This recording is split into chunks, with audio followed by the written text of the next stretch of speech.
Long before the white man's road cut through the bush, there was a place where life had a price. You could trade your sorrow or your blood. But once the Tree of Aje took its due, it never gave it back. In the old kingdom of Edo, before the white men came, before the iron road split the earth, there was a village called Yuki, a place wrapped in red dust and whispers. Yuki was a village that kept its fears buried under silence. The people there had learned that silence could be safer than prayer. Because at the edge of Yuki stood something older than the kingdom itself, a tree. Tall, crooked, its trunk blacker than the charcoal used to mark shrine walls, its roots as thick as a man's body, curling into the earth like sleeping serpents. They called it Aje, meaning the eater of silence. No birds perched on it. No children played near it. Even the hunters who walked the forest paths would step wide around its roots, muttering quiet libations of gin before passing. The elders said Aje was not a tree at all, but a mouth, a doorway to something that fed on voices, laughter, and secrets. If you speak beneath Aje after midnight, the old women said, it listens, and when it listens, it remembers your name. But like all old warnings, it became a joke, especially to Osato, the blacksmith's son. Osato was young, restless, and too proud for his own good. His friends Ahimwan and Boy followed him everywhere, bound together by youth and arrogance. On the night of the new moon, when the air felt tight and heavy, they gathered at the edge of the forest with a calabash of palm wine. The elders were in their huts. The drumming from the evening's dance had faded. The village slept. Only the wind whispered through the raffia roofs. Osato grinned and said, let us see this spirit tree that frightens the old ones. If it eats silence, then tonight we'll feed it laughter. Boy hesitated. Osato, it is forbidden. My father said even the priests avoid that place. Osato smirked. Your father also said a lizard is a dragon if you close your eyes. Ihimwan laughed, slapping Boy's shoulder. Come, we will drink and shout until the spirits hide their ears. They carried their gourds, torches flickering as they followed the narrow path leading toward the forest. The air grew colder the closer they came. When they reached the clearing, the moon had vanished behind a veil of clouds. There it stood, Aje. Even in darkness it seemed alive. The bark shimmered faintly, as if coated with oil. The air around it was heavy, thick with the scent of decay and wet roots. Boy swallowed hard. Osato, maybe we should pour the wine and go. But Osato stepped forward, torch raised, eyes glinting. The elders said it listens, not that it kills. He set the torch in the ground and lifted the calabash. To the spirits, he shouted, and to the cowardice of old men. He drank deeply, then passed it around. The others drank, laughter breaking the stillness. Ihimwan looked up at the motionless branches. You see? Nothing, he said, kicking at the roots. Maybe the only thing that eats here is termites. Then he spat on the ground. That was the first mistake. The forest went still. No crickets. No wind. Only breath. A low hum began, deep and distant, like something moving beneath the earth. Boy's hand trembled. Did you hear that? Osato turned, listening. Probably wind. The tree shivered. Not the leaves, the trunk itself. A ripple passed through it like muscle beneath skin. The hum grew louder. The torch flickered. And then, who calls me? The voice came from nowhere and everywhere at once. Deep, rough, and hollow, as if whispered through soil. The gourd slipped from Boy's hand and shattered. Ihimwan froze, eyes wide. Osato, what did you do? The voice came again, closer, colder. 3 voices. 1 whine.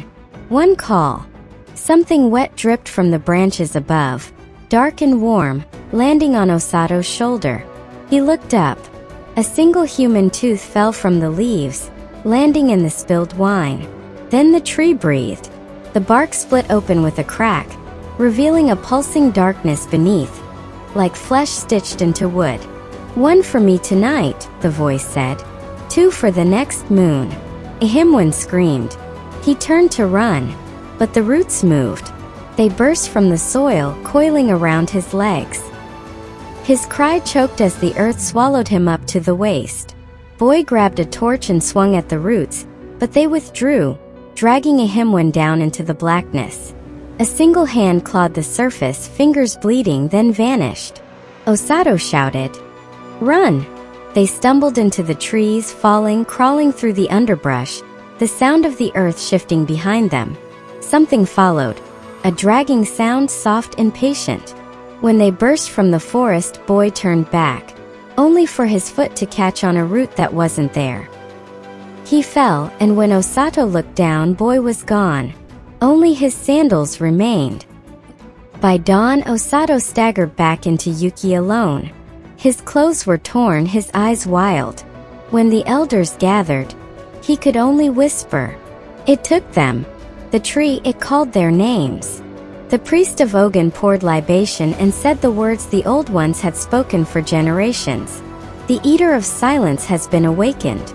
From that day, the nights in Yuki grew longer. People began to hear whispering under their huts. Sometimes their own names, sometimes others. And on the wind that blew from the forest, you could smell something faintly sweet, like palm wine and blood. The night after the tree took Ihimwen and Boy, Yuki became a village that whispered to itself. Dogs refused to bark. Even the hens wouldn't roost near the edge of the forest. The children stopped laughing. Osato had not spoken since his return. He sat outside his father's hut, staring toward the forest, lips dry, eyes hollow. The elders gathered in the agua, the sacred hut where justice and fear met. A red lantern burned in the center, the smoke curling like a ghost. Old Avbakan, the priest of Ogun, looked at Osato with eyes that had seen too many spirits. "Tell us, son of the blacksmith," he said. "What did you see?" Osato's voice came rough, broken. The tree spoke. It called us by name. It said, one for tonight, two for the next moon. A silence fell. Only the crackle of burning palm oil lamps. Avbakan's face tightened. "Then it will come again," he murmured. Iomen, the oldest woman in Yuki, leaned forward on her staff. "I warned them. I told the children never speak beneath age. It listens when men are foolish." Another elder, Igbinosa, spat into the fire. "Maybe it is not the tree. Maybe Osato lies to cover his cowardice." Osato turned on him, voice trembling. "Lies? You think I dug the earth and buried my friends myself?" "Enough," said Avbakan. "Age has been silent for 2 generations. If it wakes, it means something in the village has disturbed the old pacts." He drew a line of chalk on the floor. "We will perform the Ibo of rest, a sacrifice of silence and blood. Until then, no one goes near that forest." That night, Osato lay in his hut, eyes wide open. His father snored softly nearby. But beneath the hum of the night, another sound crept in, whispering, faint and wet, like voices speaking through water. "Oaseju." He sat up sharply. The whisper came again, this time from under the floor. "One for me, two for the moon." His heart pounded. He reached for his father, shaking him. "Papa, Papa, wake up." But the old man did not stir. His body was cold, unmoving, eyes open, staring at nothing. Then from his open mouth, a trail of black ants crawled out. Osato screamed. He stumbled out of the hut into the night, gasping, falling to his knees in the dust. The moon had risen, full and red. From the edge of the forest came movement. Something dark slid between the trees, tall, wrong, bending like smoke. He ran. By morning, the village gathered around Osato's hut. His father's body lay pale, lips blue, throat marked by dark lines that looked like roots. The priest looked grim. "The curse spreads. The eater of silence is feeding." "On what?" a man asked. "On our voices," Avbakan said. "On our lives." The priest called for silence, then for volunteers to cleanse the forest. No one spoke. Not one hand rose. Finally, from the back of the crowd, Noma, the hunter's daughter, stepped forward. Her voice was steady. "I will go." Gasps followed. "You," an elder said. "A woman." She met their gaze. "I know the forest better than any man here. If it is awake, I will see it with my own eyes." Osato looked up from where he sat trembling. "Don't," he whispered. "You don't understand. It hears you." "Then it will hear me," Noma said, gripping her spear. That evening, Noma entered the forest. She walked with no torch, only the light of the moon filtering through the branches. The deeper she went, the quieter it became, the kind of silence that feels alive. She reached the clearing where Aje stood. The ground there still bore signs of struggle: a torn sandal, a calabash broken in two, and 3 sets of footprints that vanished into the roots. The tree loomed, its bark glistening as if slick with oil. Noma knelt, whispering to the earth, "Spirits of my fathers, guide me. Spirits of my mothers, guard me." Then she rose and walked closer. "Aje," she said softly, "you take from us, but we do not fear you." The leaves trembled. "Do you hear me?" she said louder. "I hear," came the whisper. Noma froze. The roots shifted, curling like fingers. The trunk pulsed once, twice, and then opened. From the hollow emerged something that should not have existed.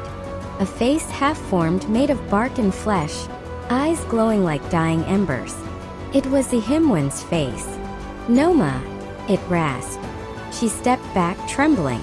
"Ihimwen." He called it. "We belong now." Then the face split apart, falling into the soil like wet leaves. And in the hollow something moved forward, slow, heavy, dragging. A figure crawled out, its limbs long and twisted, its skin patterned like the bark itself. It had no mouth, only cracks that leaked whispers. "One for me tonight," it hissed. "One who speaks without fear." Noma gripped her spear, heart hammering. "Then tonight you will bleed too." She lunged. The forest swallowed the sound. And Yuki slept through another night.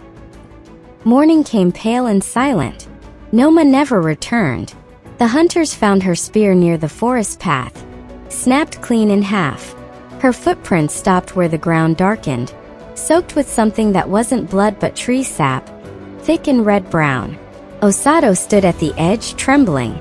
"I told her," he whispered. "It hears you when you speak its name." The priest, Avbakan, struck his staff on the earth. "Then we will no longer speak it. From this day the forest has no name." But silence is a lie that never lasts. That night Yuki could not sleep. Men heard knocking beneath their floors. Women said they felt someone's breath at the backs of their necks. And from the forest came a soft hum, almost like a song. One for me, two for the moon." Osato sat outside his hut, clutching a knife. The moon was a thin blade in the sky. Boy's mother approached, eyes hollow from crying. "You went with them," she said. "Tell me where my son is." Osato shook his head. "He's gone. The ground swallowed him." "Then dig him out," she screamed, slapping his chest. "Bring him back." The wind shifted, carrying a whisper through the huts. "Mother." They froze. "Mother, I am here." The voice came from behind her. Slow, wet, familiar. She turned and saw Boy, or what looked like him. His skin was gray, eyes black like burnt wood, and his mouth hung open too wide, filled with soil. "My son," she gasped. He smiled, lips cracking. "You called my name." Then his body crumbled, falling into the dust. Not flesh but dried bark that scattered in the wind. She screamed until her voice broke. The next morning, the priest gathered the villagers. "This thing feeds on words," he said. "Every time a name is spoken after dark, it takes another voice." He drew a circle in white chalk. "We will seal our homes with silence. Speak nothing from dusk till dawn." So the village waited. Night fell, and the quiet came heavy as a shroud. But silence did not save them. It only made it easier to hear the footsteps. Soft, slow, dragging, moving from hut to hut. Inside, Osato held his breath. He could see the shadow through the cracks in the wall. A tall shape with roots for legs moving like smoke. Then a whisper, right beside his ear. Osato. He shut his eyes, fighting not to answer. You spoke once. You will speak again. The wall split, thin roots snaking through the mud, brushing against his face. He screamed. The whole village woke to his cries, and then silence. When they broke the door at dawn, the hut was empty. Only the floor remained, covered in long twisting lines like writing carved by roots.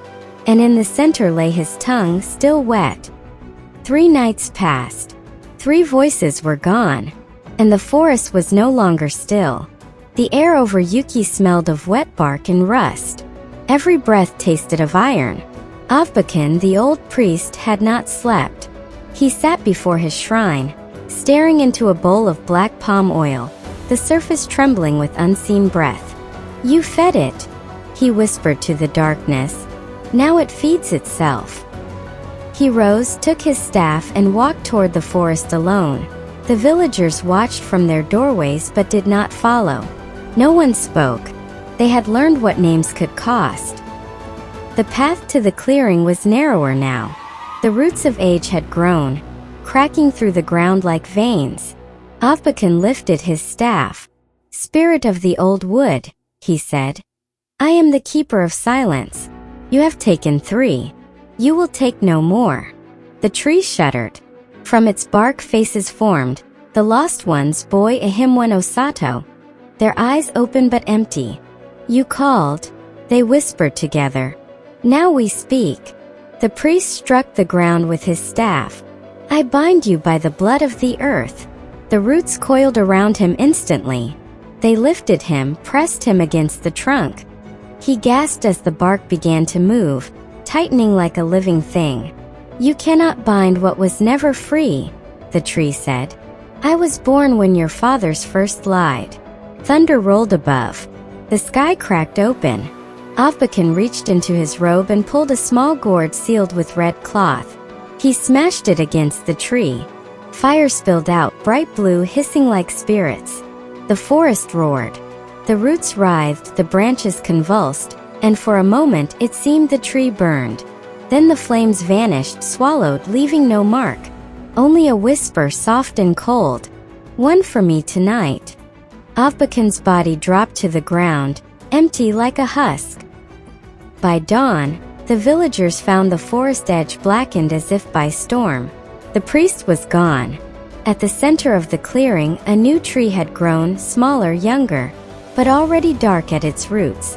And where the priest's staff had fallen, a small sprout pushed through the soil, its leaves glistening like wet eyes.